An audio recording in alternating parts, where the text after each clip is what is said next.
नमस्कार हजुरहरू सबैजनालाई सिक्किम क्रोनिकलमा स्वागत छ र आजको यस एडिसनमा हामी इनोभेसनलाई लिएर केही कुराकानी गर्न लागिरहेका छौँ।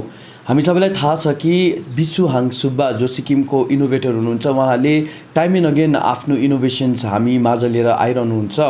हामीलाई थाहा छ कि कोभिड-19 पेन्डेमिकको समयमा उहाँले जुन डिसइन्फेक्टेन्ट बे बनाएको थियो, यसले गाडीहरूलाई जुन सेनिटाइज गर्ने जुन यो बनाएको थियो यन्त्र, यो यन्त्र रम्फू को बर्डरमा सँगसँगै रङ्गलीमा सँगसँगै गेजिङ एसएनएम अस्पतालमा पनि लगाइएको थियो, इन्स्टल गरेको थियो।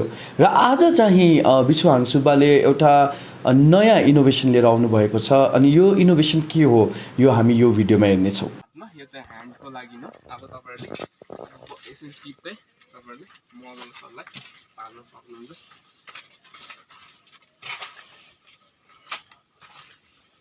र यो इनोभेसनले कसरी काम गर्दो रहेछ यसको पनि तपाईहरुलाई भिडियो देखाउनु गइरहेको छु। यसले हामीले मलहरुलाई यसरी टिप्नु पर्यो। यसलाई जुन गाईको मलहरु नफालेर हामीले अन्य कामहरु जस्तै गार्बेज क्लिनिङतिर पनि युज गर्न सकिन्छ। तपाईहरुले धेरै काममा यो टुल्सहरुलाई चाहिँ युज गर्न सक्नुहुन्छ। यसलाई चाहिँ हामीले डेरी फार्मिङमा मात्रै युज नगरेर अरु धेरै कामतिर युज गर्न सकिन्छ। र हामीले हेर्यौँ है यो जुन इनोभेसन उहाँले हामीले एक्सप्लेन गर्नुभयो भिडियोमा। र विशेष तपाईँलाई स्वागत गर्न चाहन्छु बिसुहाङलाई है। र फेरि एकचोटि तपाईँले विस्तृत रूपमा भनिदिनुहोस् न है कि यो जुन नयाँ तपाईँहरूले इन्ट्रोड्युस गर्नुभएको छ तपाईँले विशेष होइन, यसको नाम के हो अनि यो चाहिँ कसले प्रयोग गर्न सक्छ? जुन यो नयाँ इनोभेसन छ, यो नयाँ इनोभेसनको नाम चाहिँ हामीले कोकोडाइल फ्रग अनि ह्यान्डसेट फ्रग भनेर दिइसकेको छ। अनि यो चाहिँ फार्मर्सहरूको लागि अनि जति पनि डेरी फार्मिङको लागि चाहिँ एकदमै धेरै हेल्पफुल छ है। अनि यो इनोभेसन भन्नु पर्दाखेरि चाहिँ मैले आउट अफ स्टेट इनोभेटर जो आसामबाट बिलोङ हुनुहुन्छ उहाँकोबाट चाहिँ मैले ट्रान्समिसन गरेर चाहिँ यस सिक्किममा लिएको छु। अनि यो इनोभेसन चाहिँ मैले सिक्किममा चाहिँ किन लिएको भन्दाखेरि अहिले हाम्रो सिक्किममा चाहिँ धेरै प्रब्लमहरू देखेँ, जस्तै डेरी फार्मिङदेखि लिएर गार्बेजहरूको यस्तो प्रब्लम देख्दाखेरि चाहिँ अनि यो इनोभेसन चाहिँ यहाँ सेट हुनु सक्छ भन्ने त्यो देखेर चाहिँ मैले जति पनि यो इनोभेसनको एप्लिकेसन अनि ट्रान्समिसन गर्ने जुन एउटा प्रोटोकल हुन्छ त्यो सबै अपनाएर चाहिँ मैले यो इनोभेसनलाई चाहिँ यहाँ लिएको छु है। अनि यो इनोभेसनलाई चाहिँ हामीले अहिले धेरैभन्दा धेरै हामीले म्यानुफ्याक्चर पनि गरिसकेको छौँ। अनि यसलाई चाहिँ अब कति तपाईहरुले इच्छुक हुनेहरूले तपाईहरुले हाम्रोबाट लिनु सक्नुहुन्छ। अनि यो इनोभेसनको अब सिम्पल है तपाईहरुले भिडियो मार्फत तपाईहरुले धेरै बुझिसक्नुभयो। यस।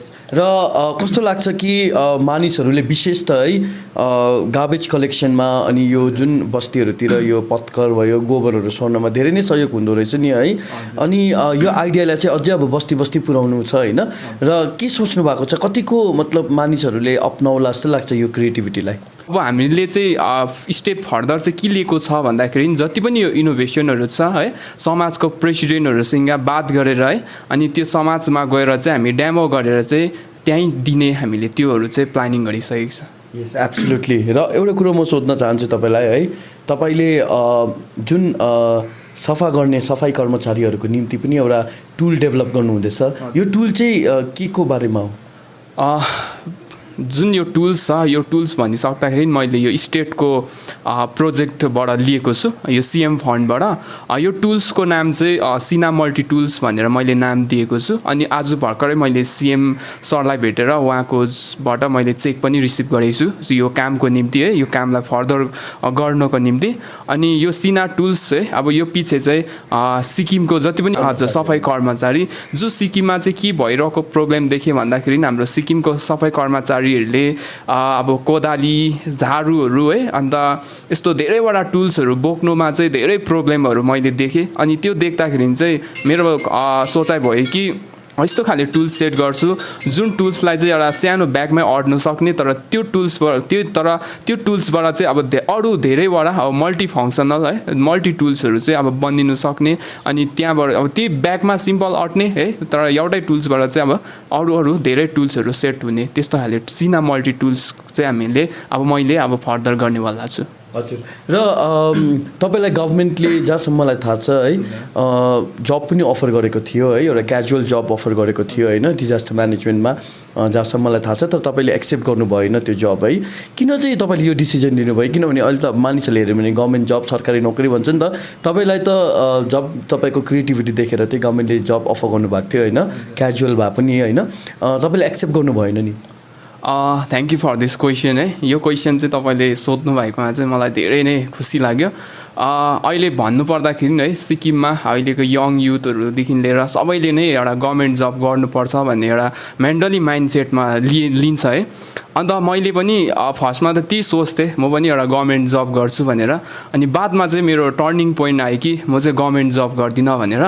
अनि गभर्मेन्टले अफर गरेको थियो मलाई जब अनि मैले चाहिँ किन नगरेको भन्दाखेरि म चाहिँ सिक्किमको जति पनि अनइम्प्लोइड युथहरू छ है जति पनि अब हाम्रै गाउँ बस्तीमा धेरै अनइम्प्लोइड युथहरू छ अनि उहाँहरूलाई चाहिँ म चाहिँ मेरो जुन यो इनोभेसनको छात्रबाट म चाहिँ उहाँहरूलाई पनि जब दिलाउँछु भन्ने चाहिँ मैले चाहिँ त्यो ड्रिम बोकेको छु त्यो उद्देश्यले चाहिँ अघि बढिरहेको छु अनि त्यही भएर चाहिँ मैले चाहिँ त्यो जबलाई चाहिँ डिनाइ गरेको तपाईँले आइटिआईबाट पास गर्नुभयो हजुर मैले आइटिआई चाहिँ फिल्डमा मैले बेसिक इलेक्ट्रिक कोर्स गरेको छु हजुर र तपाईँको मेजर अनि इम्पोर्टेन्ट इनोभेसन्सहरू चाहिँ के छ अहिलेसम्म इम्पोर्टेन्ट इनोभेसन भनिसक्दाखेरि अब यो जुन अहिले हामीले यो जुन इनोभेसन यो तपाईँहरूले देखिरहनु भएको छ यो इनोभेसनलाई चाहिँ हामीले फर्स्ट एउटा पब्लिकले कस्तो खाले रेस्पोन्स दिन्छ है हामीले म्यानुफ्याक्चर गरिरहेको छौँ अनि यसलाई चाहिँ अब अघिबाटै भनिसकेको छु कि म अब जुनै एनी एङ्गलले पनि है तपाईँहरूको अघि चाहिँ ल्याउनेछु तपाईँहरूको घरमै आएर भए पनि यो जुन इनोभेसन छ यो चाहिँ दिनेछु है अनि फर्दर इनोभेसन भनिसक्दाखेरि जुन यो अहिलेको इनोभेसन चाहिँ मैले आसामबाट इनोभेसन ट्रान्समिसन भन्छ है त्यो ट्रान्समिसन गरेर चाहिँ यो चाहिँ बाहिरबाट लिएको इनोभेसन हो यो सिक्किममा एकदमै जरुरी छ अनि मेरो जति पनि अबको नेक्स्ट इनोभेसनहरू हुन्छ त्यो चाहिँ मेरो आफ्नै सेल्फ इन्भेन्ट भएकै इनोभेसनहरू म ल्याउनेछु अनि अब प्रेजेन्टली भन्नुपर्दाखेरि अहिले प्रेजेन्टली इनोभेसनहरू अब हुनु गइरहेको चाहिँ अब सिना मल्टी टुल छ एउटा त्यहाँदेखि जुन 32 माइलमा छ है त्यहाँनिर चाहिँ धेरै प्रब्लम छ मकै पोल्ने जुन मानिस भनौँ न है मानिसहरूलाई चाहिँ एकदमै मकै पोल्नुमा धेरै प्रब्लम भइरहेछ र त्यो मेसिन अब त्यहाँनिर त्यो मकै पोल्ने एउटा टेक्निकल है टेक्नोलोजीलाई पनि मैले प्रोटोटाइप रेडी गरिसकेको छु अनि यसमा चाहिँ धेरै ठुल्ठुलो सरहरू हुन्छ प्रेसिडेन्ट सरहरूले यो स्टेपलाई चाहिँ फर्दर लिनुहुने भएको छ यसको केही समय अब पछि चाहिँ यो जुन मकै पोल्ने इनोभेसन पनि लन्च हुनेछ अनि यस्तै खाले धेरै अन्य इनोभेसनहरू चाहिँ म तपाईँहरूको अघि ल्याइरहनेछु तपाईँले अहिलेसम्म गर्नुभएको इनोभेसनमा चाहिँ सबभन्दा राम्रो इनोभेसन कुन चाहिँ लाग्छ तपाईँलाई आफैलाई मुटुको एकदम क्लोज हुन्छ नि मेरो सबैभन्दा राम्रो इनोभेसन भनिसक्दाखेरि चाहिँ त्यही कोभिडको टाइममा जुन यो डिसइन्फेक्टेन्ट बे बनाएको थियो त्यही लाग्छ किन भन्दाखेरि यो चाहिँ यो इनोभेसन चाहिँ एउटा नेसनल इनोभेसन फाउन्डेसनमा पनि एउटा रिकग्नाइज भएको थियो अनि त्यही भएर चाहिँ मलाई चाहिँ यो इनोभेसन चाहिँ एकदम बेस्ट लाग्छ यसले तपाईँलाई धेरै रेकग्नेसन पनि दियो हजुर धेरै रिकग्नेसन दियो अनि म यसबाट चाहिँ धेरै पिकअप पनि भइसकेको छु हामीले अहिले देखिरहेका छौँ नि है स्कुलतिर पनि अटल टिङ्करिङ ल्याब्स भन्छ है युनिभर्सिटीमा पनि छ एसएमआइटीमा के भन्छ अटल इन्क्युबेसन होइन सेन्टर्सहरू छ र इनोभेसनलाई लिएर चाहिँ आई मिन के कस्तो काम गर्नुपर्ने सरकारले मतलब यङहरूलाई इन्सपायर गर्नको निम्ति गभर्मेन्टबाट चाहिँ अब जति पनि अहिलेको युथहरू छ है अहिलेको युथहरू चाहिँ के चाहन्छ भने अब सेल्फ आफ्नै अब कतिले त्यो सोच्छ अहिले चाहिँ इनोभेसनको उयस क्षेत्रमा हेर्दाखेरि अरू स्टेट धेरै नै अगाडि छ जस्तो हाम्रो सिक्किम बाइक है अनि म चाहिँ गभर्मेन्टबाट चाहिँ कस्तो खाले सपोर्ट चाहिन्छ भन्दाखेरि चाहिँ अब अहिलेको जति पनि इन्ट्रेस्टेड युथहरू छ अब नट अन्ली इन इनोभेसन अब अरू कुरामा है अनि गभर्मेन्टबाट चाहिँ यस कुरामा चाहिँ अब सपोर्ट चाहिँ एकदमै धेरै भयो भने चाहिँ अब हाम्रो सिक्किमलाई पनि अब यो इनोभेसनको थ्रुबाट चाहिँ धेरै विकास हुन्छ कि जस्तो मलाई चाहिँ लाग्छ अनि तपाईँले भने कि एम्प्लोइमेन्ट दिन चाहन्छु होइन तपाईँले आफ्नो कामको द्वारा भनेर अनि फर्दर फ्युचरमा कुनै यस्तो तपाईँले युनिटहरू इस्टाब्लिस गर्ने सोच्नु भएको छ युनिटहरू हजुर मैले चाहिँ आफ्नै युनिटहरू चाहिँ सेटअप गर्ने जुन स्टेप लिइसकेको छु, प्लानिङ भइसकेको छ। अनि हामीले भर्खरै अब यो जुन तपाईँहरूले देखिरहनु भएको छ यो इनोभेसन पनि एउटा हाम्रो यो युनिटबाटै स्टार्ट भएको हो। अनि यो हामीले चाहिँ अब कम्तीबाट सानोबाट स्टार्ट गरिरहेको छौँ है। अनि अब भोलिको दिनमा गएर चाहिँ यसलाई चाहिँ हामी ठुलो बनाएर चाहिँ अब जति पनि युथहरू छ है, अब कति काममा धेरै मानिसहरूको अब एउटा मेन पावरहरू चाहिन्छ, त्यति बेला हामीलाई युथ अब चाहिएको बेला चाहिँ हामी सबलाई ल्याउनेछौँ। र तपाईँले एउटा बाइक पनि इन्ट्रोड्युस गर्नुभएको थियो नि होइन, ब्रिफली भनिदिनुहोस् न त्यो बाइक चाहिँ कुन चाहिँ मेकानिजममा चल्थ्यो? यो बाइक भनिसक्दाखेरि यो फ्युलले नै चल्थ्यो है। तर यो बाइक बनाउनुको चाहिँ एउटा ब्याक स्टोरी चाहिँ एउटा पेनफुल स्टोरी है, एउटा पेनफुल स्टोरी छ। म त्यो स्टोरीलाई तपाईँहरूको माथि राख्नु चाहन्छु है। मैले यो बाइक चाहिँ 2019मै बनाएको हो। 2019को अक्टोबरबाट स्टार्ट गरेको यो बनाउनु चाहिँ। यो बाइकलाई चाहिँ किन बनाउनु पर्यो भन्दाखेरि युथमा हुन्छ नि है, सबैको टिन एजमा एउटा हजुर एउटा जोस हुन्छ, एउटा अब हामी टिन एजमा हामीले कोही बेला नराम्रो ठाउँतिर पनि हामीले आफ्नो माइन्डहरू चाहिँ युज गर्दो रहेछौँ है। अनि म टिन एजको टाइममा मैले आफ्नो माइन्डलाई चाहिँ एउटा इनोभेसनको फिल्डलाई छोडेर एउटा अर्कै अब संसारमा गइसकेको चाहिँ जुन माया प्रतिको है। अन्त म चाहिँ एउटा लभ अब एउटा जुन लभै भनौँ है, अब त्यस्तोमा फसेको थिएँ, त्यो लभको कुरामा फसेको थिएँ। अनि बादमा आएर चाहिँ अब जुन मेरो रिलेसनसिप चाहिँ त्यस्तो राम्रो सक्सेस भएन। अनि म त्यो कुराबाट चाहिँ धेरै नै एउटा हुन्छ नि फ्रस्ट्रेट भएँ। अनि अब डिप्रेसन हुनै आँटेको थिएँ, किनकि मेरो माइन्डले चाहिँ एकदमै नराम्रो कुराहरू मात्रै सोचिरहेको थिएँ। एउटा सुसाइड जस्तो गर्छु भन्ने कुराहरू पनि अब माइन्डमा सेट हुनु थाल्यो। अनि म चाहिँ अब त्यो माइन्डलाई चाहिँ अब नेगेटिभपट्टि युज नगरेर चाहिँ अब त्यो डिप्रेसनबाट कसरी आउट हुनुपर्ने है, त्यस अब कुरामा चाहिँ म बाहिर निक्लेँ। अनि त्यो डिप्रेसनबाट आउट हुनुलाई लागि चाहिँ अब कति मानिसहरूले धेरै अब अरूको धेरै कुराहरू अब एप्लाईहरू गर्छ, तर मैले चाहिँ एउटा इनोभेसनको कुरालाई एप्लाई गरेर चाहिँ त्यो डिप्रेसनबाट आउट भएँ। मैले चाहिँ त्यो डिप्रेसनबाट आउट हुनु लागि चाहिँ मैले आफ्नै बाइक बनाउनु थालेँ, ताकि यो बाइक बनाउँदाखेरि चाहिँ यो डिप्रेसनबाट चाहिँ म चाहिँ आउट हुन्छु भनेर। अनि त्यो बाइकलाई बनाउँदै गएँ है, बनाउँदै जाँदाखेरि चाहिँ साँच्चै नै म त्यो डिप्रेसनबाट चाहिँ आउट हुँदै गएँ। अनि त्यो बाइक ग्लासमा गएर सक्सेस भयो। अनि फर्स्टमा मैले हाम्रो बर्मेक स्कुलको है, हाम्रो एरिया मिनिस्टर लोकनाथ सरको अगाडि पनि मैले त्यसलाई डेमोन्स्ट्रेसन गरेँ। अनि सरले नै फेरि यता जोरथाङ गोल्ड कप फाइनलको दिन सिएम सरको अगाडि डेमोन्स्ट्रेसन गर्नु भनेर उहाँले जुन एउटा इन्भिटेसन दिनुभएको थियो। अनि त्यो डेमोन्स्ट्रेसन पनि मैले सक्सेस गरेँ। अनि त्यो सक्सेस हुँदाखेरि चाहिँ म भित्र चाहिँ यस्तो खाले भयो कि मैले चाहिँ अझै सिक्किमको लागि धेरै नै काम गर्नुपर्ने रहेछ भनेर चाहिँ मैले चाहिँ त्यो कन्सेप्टले चाहिँ अघि बढ्दै गएँ। अन्त डिसइन्फेक्टेन्ट बे अनि लगायत यस्तो खाले धेरै इनोभेसनहरू बनाउँदै अघि बढिरहेको छ। अनि म युथलाई चाहिँ के भन्न चाहन्छु भने तपाईँहरू अहिले सायद है तपाईँहरूलाई कसैले धोका दिइरहेको होला, तपाईँहरूलाई कति तपाईँहरू लभमा तपाईँहरू डिप्रेसन फ्रस्ट्रेसन भइरहनु भएको होला। तपाईँहरू यो नसोच्नुहोस् कि तपाईँहरू चाहिँ लाइफबाट तपाईँहरूले हारेर चाहिँ ब्याक नहुनुहोस्, किनकि मान्छे सबैलाई स्थिति अनि परिस्थिति आइ नै रहन्छ है। तर परिस्थितिबाट अब पछाडि भाग्ने चाहिँ म चाहिँ त्यो चाहिँ मान्छे हो भन्दिनँ। अनि युथहरूले चाहिँ यही अब मेरो जुन यो कथाबाट चाहिँ तपाईँहरू साँच्चै नै तपाईँ इन्सपायर हुनुहुन्छ होला भन्ने चाहिँ मैले यो स्टोरीलाई चाहिँ तपाईँहरू माथि त्यही भएर राखिरहेको छु। तपाईँको आमा र बाबाको नाम भनिदिनुहोस् न हामीलाई। मेरो पापा र आमा चाहिँ को नाम चाहिँ पापाको नाम चाहिँ कृष्ण बहादुर लिम्बू अनि आमाको चाहिँ पविमाया लिम्बू। हजुर, उहाँहरू फार्मरै हुनुहुन्छ। अब अहिले पो आएर होइन तपाईँले अब धेरै अब रेकग्निसन पाउनु भएको छ होइन, मानिसहरूले चिन्छ नि।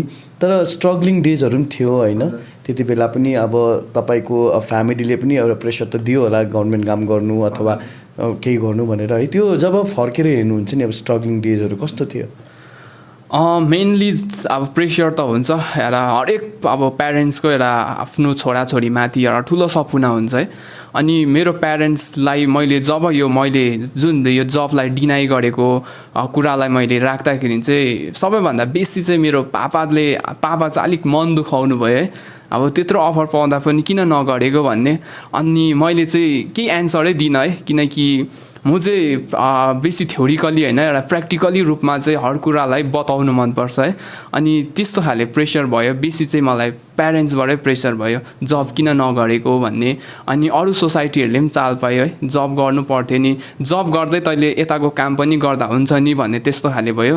तर अब सबैले है मान्छेको एउटा अब व्यक्तिगत रूपको एउटा कसैले पनि विचारलाई बुझ्दैन नि है।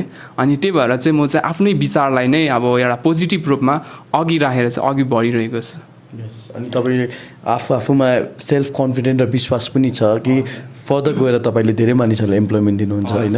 हजुर, म पक्कै धेरै मानिसहरूलाई चाहिँ मेरो यो इनोभेसनको फिल्डबाट चाहिँ पक्कै पनि म जबहरू दिलाउनेछु। Very interesting. र जाँदा जाँदै मानिसहरूलाई के सन्देश दिन चाहनुहुन्छ, स्पेसली इनोभेटर्सहरूलाई? इनोभेटर्स लगायत अब जति पनि नट अन्ली इनोभेटर्स अब जति पनि अब अहिले युथहरू धेरै फिल्डमा इन्ट्रेस्टेड हुन्छ, आफ्नो आफ्नो फिल्डमा। जस्तै म इनोभेसन फिल्डमा इन्ट्रेस्टेड छु। अब कतिजना युथहरू फुटबल, सिङ्गिङ यस्तो हुन्छ नि, आफ्नो आफ्नो एउटा विचार हुन्छ नि। अनि तपाईँहरू चाहिँ सबैजना आफ्नो आफ्नो जुन फिल्डलाई तपाईँले पक्रिनु भएको छ त्यो फिल्डलाई चाहिँ तपाईँहरूले अघि पक्रेर चाहिँ अघि बढिरहनुहोस्, त्यो काममा चाहिँ लगातार बढिरहनुहोस् है। अनि म के भन्न चाहन्छु भने चाहिँ पहिलाको समयमा राजाको छोरा चाहिँ राजा हुन्थ्यो, तर अहिले आएर चाहिँ त्यो छैन। अब चाहिँ राजा चाहिँ त्यही मान्छे हुन्छ जसले कडा मेहनत गर्छ। Very interesting and very lovely message. Thank you Vishwan. Okay, thank you. र लेडिज एन्ड जेन्टलमेन, हामीले सुनिहाल्यौँ है, उहाँ एक असल इनोभेटर मात्र हुनुहुन्न तर एउटा असल वक्ता पनि हुनुहुन्छ। र this is the youth of Sikkim. र तपाईँहरू पनि यदि विश्व हाङले इनोभेट गरेको यो मसिन्सहरू छ, जति पनि यो साधनहरू तपाईँहरूले किन्न चाहनुहुन्छ अथवा युजमा ल्याउन चाहनुहुन्छ भने तपाईँलाई माथि हामीले पोस्टमा विश्व हाङको नम्बर दिएका छौँ र यसमा तपाईँले कन्ट्याक्ट गर्न सक्नुहुनेछ। र फेरि अर्कोचोटि है तपाईँको अर्को इनोभेसनको बारेमा हामी कुराकानी गर्नेछौँ। र मेरो सहयोगी आशिष गुरुङको साथ निर्मल मगर, सिक्किम क्रोनिकलको लागि।